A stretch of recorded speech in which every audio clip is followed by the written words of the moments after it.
Hello friends, ಹೇಗಿದ್ದೀರಾ? ಇವತ್ತಿನ special recipe cheese paratha. ಅದು ಹೇಗೆ ಮಾಡೋದಂತ ನೋಡ್ಕೊಳ್ಳುವ. ನಾನು ಗೋಧಿ ಹಿಟ್ಟು ನಾದ್ಕೊಂಡಿದ್ದೀನಿ. ಒಂದು ಉಳ್ಳಿಯಷ್ಟು ನಾನು ತೊಗೊಂಡಿದ್ದೀನಿ. ನೋಡಿ, ಈ ರೀತಿಯಾಗಿ ನಾವು ಚಪಾತಿ ಹೇಗೆ ಮಾಡ್ತೀವಲ್ಲ ಅದೇ ರೀತಿಯಲ್ಲಿ ನಾವು ಚಪಾತಿ ಥರ ಲಟ್ಟಿಸ್ಕೊಂಡ್ಬಿಡುವ.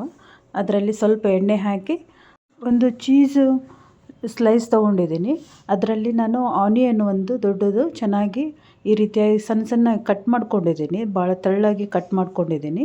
ಈ ರೀತಿಯಾಗಿ ಕಟ್ ಮಾಡಿಕೊಂಡು ಇದ್ರ ಮೇಲ್ಗಡೆ ನಾನು ಹಸಿಮೆಣ್ಸಿನ್ಕಾಯಿ ಒಂದು 2ರಿಂದ 3 ಹಾಕ್ಕೊಳ್ತಾ ಇದ್ದೀನಿ. ನಿಮಗೆ ಎಷ್ಟು ಖಾರ ಬೇಕಲ್ಲ ಅಷ್ಟು ಹಾಕ್ಕೊಳ್ಳಿ. ನಾನಿಲ್ಲಿ 2ರಿಂದ 3 ಹಾಕ್ಕೊಂಡಿದ್ದೀನಿ. ಮತ್ತು ಸ್ವಲ್ಪ ಕೊತ್ತಂಬರಿ ಸಣ್ಣ ಹೆಚ್ಕೊಂಡಿದ್ದೀನಿ, ಅದು ಸಹ ಇದರಲ್ಲಿ ಹಾಕ್ತಾಯಿದ್ದೀನಿ. ಒಂದು 1/2 ಟೇಬಲ್ ಸ್ಪೂನಷ್ಟು ಆರ್ಗ್ಯಾನೋ ಫ್ಲೇಕ್ಸ್ ಹಾಕ್ತಾಯಿದ್ದೀನಿ ನಾನು. ನೋಡಿ, ನಮಗೆ ರುಚಿ ಎಷ್ಟು ಬೇಕಲ್ಲ ಅಷ್ಟು ಹಾಕ್ಕೊಳ್ಳಿ, ಚೆನ್ನಾಗಿರ್ತದೆ ಟೇಸ್ಟ್ ಇದು ಹಾಕೋದ್ರಿಂದ.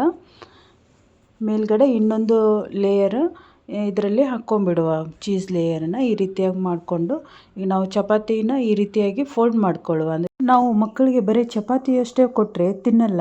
ಈ ರೀತಿಯಾಗಿ ನಾವು ವೆರೈಟಿಯಾಗಿ ಮಾಡಿ ಕೊಟ್ಟರೆ ಮಕ್ಕಳೆಲ್ಲ ಚೆನ್ನಾಗಿ ಪ್ರೀತಿಯಿಂದ ತಿಂತಾರೆ. ಹಾಗೆ ನನ್ನ ಚಾನಲನ್ನು ನೀವು ಸಬ್ಸ್ಕ್ರೈಬ್ ಮಾಡಿಕೊಂಡು ನನಗೆ ಸಪೋರ್ಟ್ ಮಾಡಿದ್ದಕ್ಕಾಗಿ ತಮ್ಮೆಲ್ಲರಿಗೂ ಧನ್ಯವಾದಗಳು. ಸ್ವಲ್ಪ ನಾನು ಹಿಟ್ಟು ಹಾಕ್ಕೊಂಡಿದ್ದೀನಿ, ಗೋಧಿ ಹಿಟ್ಟು ಹಾಕ್ಕೊಂಡು. ಈಗ ನಾವು ಚಪಾತಿ ಹೇಗೆ ಲಟ್ಟಿಸ್ಕೊಳ್ತೀವಲ್ಲ ಅದೇ ರೀತಿಯಾಗಿ ನಾವು ಈಗ ಸ್ಮೂತಾಗಿ ಸ್ಲೋ ಆಗಿ ಈ ಚಪಾತಿ ಥರ ಲಟ್ಟಿಸ್ಕೊಂಡ್ಬಿಡುವ. ನೋಡಿ, ಈ ರೀತಿಯಾಗಿ ಲಟ್ಟಿಸ್ಕೊಳ್ಳಿ.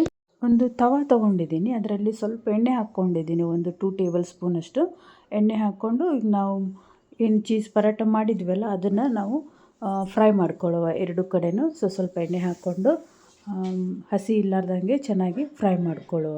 ಈಗ ತಿನ್ನಲು ಚೀಸ್ ಪರೋಟ ರೆಡಿಯಾಗಿದೆ. ಇದೇ ರೀತಿಯ ವೆರೈಟಿಯಾದ ರೆಸಿಪಿ ನೋಡಲು ನನ್ನ ಚಾನಲನ್ನು ಸಬ್ಸ್ಕ್ರೈಬ್ ಮಾಡ್ಕೊಳ್ಳಿ. ಹಾಗೆ ಬೇರೆಯವ್ರಿಗೂ ಸಹ ಶೇರ್ ಮಾಡಿ, ಲೈಕ್ ಮಾಡಿ. ಸಪೋರ್ಟ್ ಮಾಡಿದಂಥ ತಮ್ಮೆಲ್ಲರಿಗೂ ಸಹ ಧನ್ಯವಾದಗಳು. Thank you.